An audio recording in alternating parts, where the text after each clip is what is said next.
ইয়াউমা ইয়াফিরুল মারউ মিন আখি, মানুষ তার ভাই দেখে পালাবে। আমি নিজের সাথে মিলালাম, আমার ছোট ভাইকে দেখে আমি পালাবো? আমাকে দেখে সে পালাবে?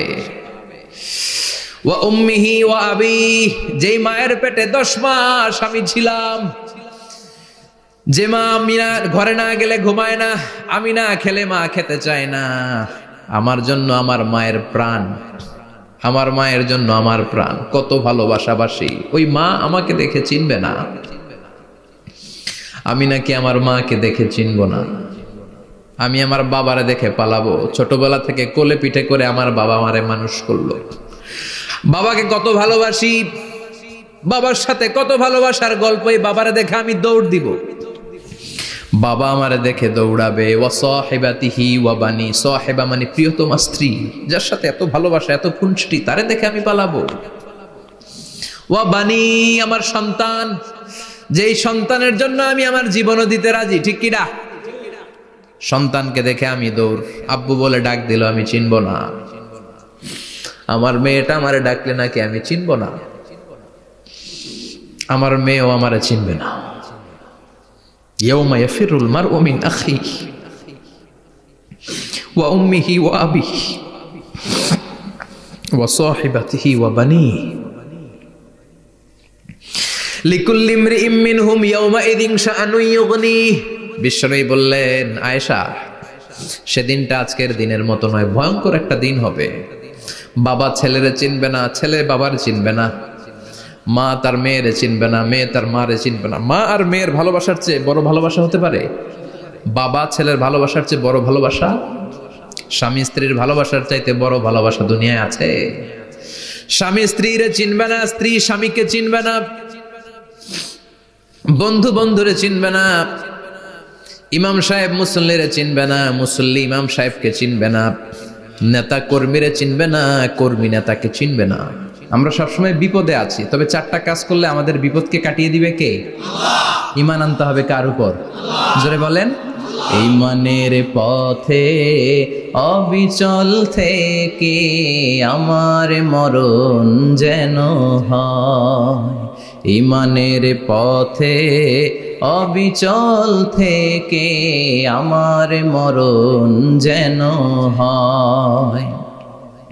তোমারই কাছে মিনতি আমার, তোমারই কাছে মিনতি আমার, মহামহিম দয়াময়,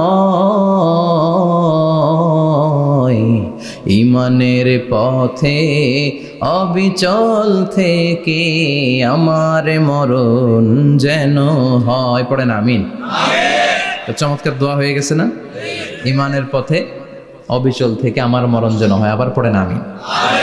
তো যেই ইসলামী সঙ্গীতগুলোর, নাশিদগুলোর কথামালা সুন্দর, এগুলো আপনারা গাবেন, এগুলো হৃদয়কে টাচ করে। যেগুলো হৃদয় থেকে লেখা হয় এগুলো হৃদয়কে টাচ করে, যেগুলো হৃদয় দিয়ে বলা হয় এগুলো মানুষের অন্তরে যে টাচ করে, ঠিক কি না? বিশ্বনবী যা বলতেন হৃদয় থেকে বলতেন, প্রাণ খুলে বলতেন, প্রাণ থেকে বলতেন, যেটা মানুষের হৃদয়কে টাচ করত।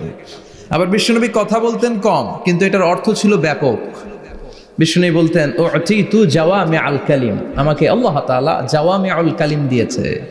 বিশ্বনবী বলতেন অল্প, বলতেন অল্প, কিন্তু এটার অর্থ, ব্যাখ্যা, বিশ্লেষণ ভলিউমের পর ভলিউম হয়ে যায়, কিন্তু ব্যাখ্যা শেষ হয় না। সুবহানাল্লাহ।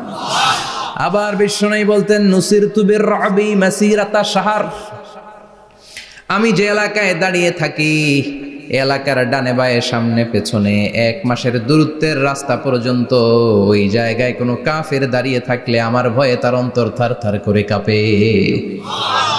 ভয় দিয়ে বিশ্বনবীকে আল্লাহ তাআলা সাহায্য করেছেন। 1 মাস ডানে বায়ে সামনে পেছনে 1 মাসের দূরত্বের ভেতরে যদি কোনো কাফির মুশরিকদের আন্ডা বাচ্চাও থাকে, যত দূরেই থাকুক, বিশ্বনবীর ব্যাপারে তার অন্তরে ভয় আর ধুকধুকানি শুরু হয়ে যায়।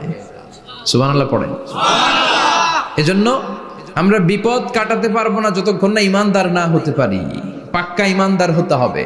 ওয়ালা তালবিসু ঈমানাহুম বিযুলমিন, তোমাদের ঈমানকে জুলুমের সাথে মিশ্রিত করো না। জুলুম মানে শিরক, শিরকের সাথে আমাদের কোনো সম্পর্ক নাই। ঈমান হতে হবে পাক্কা ঈমান।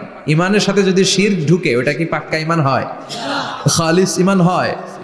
মসজিদে যে নামাজও পড়েন, মাজারে যে সেজদাও দেন, এরকম আছে না নাই? মসজিদে যে আল্লাহর কাছে চায়, মাজারে যে বাবার কাছে চায়, আছে না নাই? মসজিদেও দান করে, আবার মাজারে যেও দান করে, আছে না নাই? না, আপনার এই ডবল স্ট্যান্ডার্ডকে থামিয়ে দিতে হবে, এটাকে ব্রেক করে ফেলতে হবে। আপনি চাইবেন শুধু একজনের কাছে, তিনি কে?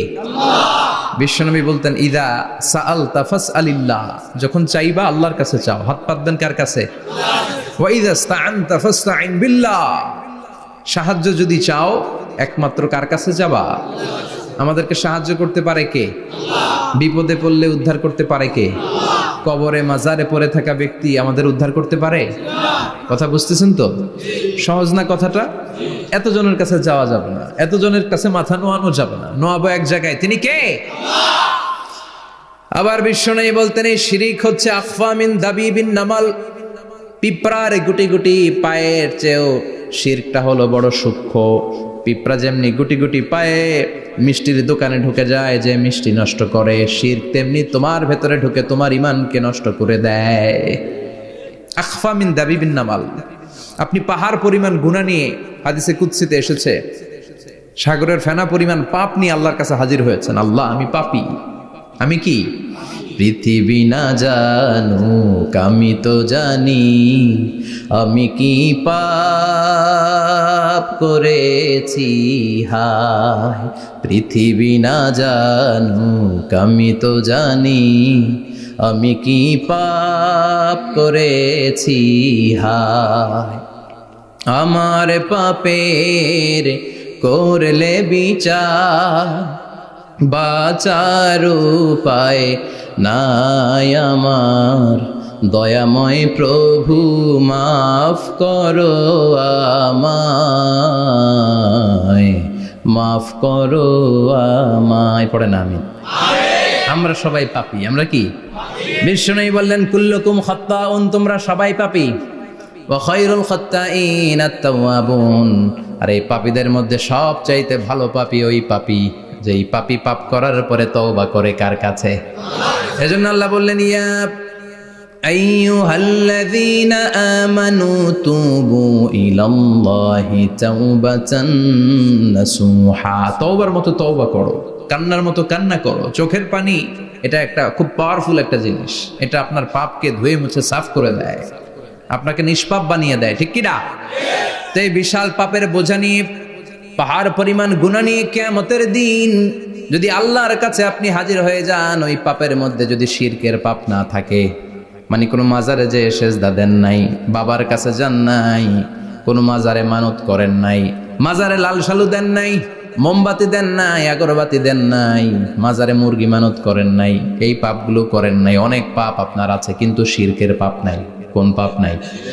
আল্লাহ বললেন, হাজার কোটি পাপ নিয়ে, পাপের বোঝা নিয়ে, পাহাড় পরিমাণ অন্যায় নিয়ে, গুনাহ নিয়ে যদি আমার সামনে আসো, আর এই গুনার মধ্যে যদি শিরকের কোনো গুনাহ না থাকে, তাহলে আমি আল্লাহ পাহাড় পরিমাণ দয়ার ক্ষমা নিয়ে তোমার কাছে হাজির হয়ে যাব।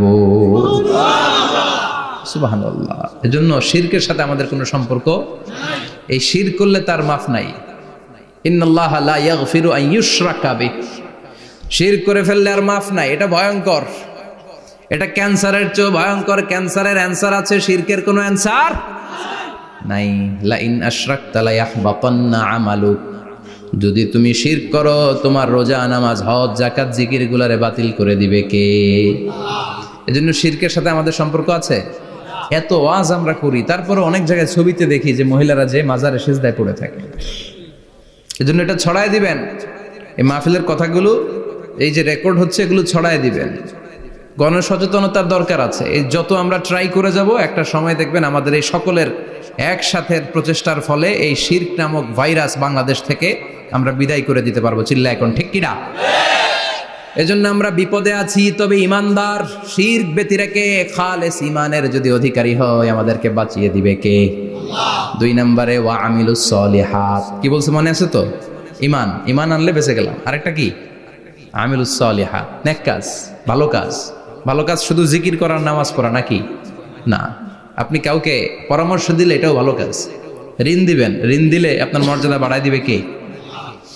অভুক্তকে খাওয়াবেন, বিপদে পড়লে সাহায্যের হাত বাড়িয়ে দিবেন। রাস্তায় দাঁড়িয়ে আছেন, একজন পথ চেনে না, পথ দেখিয়ে দিবেন। এটা অনেক সওয়াব। সূরা ফাতিহা একজনরে পড়ায় দেন, ওই লোক সারা জীবন সূরা ফাতিহা যতবার পড়বে তার একটা পার্সেন্টেজ সওয়াব আপনার আমলনামায় দিবে কে? আল্লাহ। তারপরে মানুষকে টাকা দিয়ে সাহায্য করবেন, অসুস্থ হয়ে গেলে রক্তের প্রয়োজন হলে গায়ের রক্ত দিয়ে সাহায্য করবেন, কবুল করবে কে? আল্লাহ। রক্ত দেয়া অনেক বড় ইবাদত, জানেন এটা? মুমূর্ষু ব্যক্তিকে যদি রক্ত দেন, আপনার এই রক্তের কারণে যদি কারো প্রাণ বেঁচে যায়, তাহলে আপনি কেমন যেন গোটা বিশ্বের সব মানুষের প্রাণ বাঁচিয়ে দিলেন। একজনকে বাঁচানো মানে সবাইকে বাঁচানো, একজনকে মারা মানে সবাইকে মারা। এজন্য বিশ্বনবী বললেন, আল ইনসান বুনিয়ানুম মারসুস, সব মানুষগুলো হলো আল্লাহর পক্ষ থেকে সীসা ঢালাই করা প্রাচীর। আর সবর, আমরা হকের পক্ষে থাকবো, রাজি আছেন তো? আর আমরা সব সময় ধৈর্যশীল থাকবো, রাজি আছেন? ইন্নামা সাবর ইনদা সাদামাতিল উলা, বিপদের প্রথম ধাক্কায় ধৈর্যটা ধারণ করতে হবে। অনেকে বিপদ আসলে পেরেশান হয়ে যায়, চিল্লা ফাল্লা শুরু করে দেয়, কান্না শুরু করে দেয়, বিলাপ করে। বেশিরভাগ মহিলারা এটা করে, ঠিক কিনা? বিষ্ণু বললেন, বিপদের প্রথম ধাক্কায় কেমন সবর করলা এটাই দেখার বিষয়। ইন্নামা সাবর ইনদা সাদামাতিল উলা, বিপদের প্রথম ধাক্কায় যে সবর ধরতে পারে সেই আসল সবুর, সেই আসল কি সবুর মানে ধৈর্য ধারণকারী। বিশ্বনবী দোয়া করতেন, আল্লাহ আপনি আমারে ধৈর্যশীল বানান। আল্লাহুম্মা জাআলনি সাবুরা ওয়াজআলনি শাকুরা, আপনি আমারে ধৈর্যশীল বানান, আপনি আমারে শুকরগুজার বানান। ওয়াজআল ফি আইনি সাগীরা ওয়া ফি আয়ুনিন নাসি কাবীরা, আমার চোখে আপনি আমারে ছোট বানান, মানুষের চোখে আমারে আপনি বড় বানান। পড়ে না আমিন? আমিন। আরো জোরে পড়ে না আমিন? আমিন। চারটা ওয়াজ কাল থাকবে তো? আলামিন ভাইয়ের প্রথমে কি করতে হবে? ঈমান। ঈমানের পরে সৎকর্ম, তারপরে হক আর সাবর, এগুলো মেনে চলতে হবে। রাজি আছেন তো? আরো জোরে পড়েন ইনশাআল্লাহ। আসুন আমরা আল্লাহকে ফরমালি থ্যাঙ্কস দেই, শুকরিয়া জানাই, কালিমাতু শুকুর পড়ি, আওয়াজ করে আমরা পড়ি আলহামদুলিল্লাহ। পড়েন রব্বানা লাকাল হামদ হামদান কাসীরান তাইয়িবান মুবারাকান ফীহি ইয়া রাব্বি লাকাল হামদু কামা ইয়ানবাগি লিজালালি ওয়াজহিকা ওয়া আযীমি সুলতানিকা লাকাল হামদু বিল ঈমান লাকাল হামদু বিল ইসলাম লাকাল হামদু বিল কোরআন। প্রশংসা করলাম কার? আল্লাহ। জোরে বলেন কার? সব সময় প্রশংসা করতে হবে কার? আল্লাহ। সে আল্লাহর পাঠানো সব চাইতে দামি মর্যাদাবান আসমানি কিতাবের নাম হচ্ছে কি? কোরআন। চিল্লায় বলেন কি নাম? কোরআন। এই যে সূরাতুল আসর তেলাওয়াত করেছে, কোন কিতাবে আছে? কথা বলেন। এই কোরআনটা হচ্ছে নূর, এই কোরআনটা হচ্ছে হিদায়াত, এই কোরআনটা হচ্ছে শিফা, এটা হচ্ছে আলো। এই কোরআন থেকে আলো নিয়ে নিজেদেরকে আলোকিত করতে হবে। কি করতে হবে? আলো। আলোর দরকার আছে না নাই? আলো ছাড়া কিছু দেখা যায়? এজন্য কোরআনকে আলো বানিয়ে পাঠালো কে? রব্বুল আলামিন বলেন কি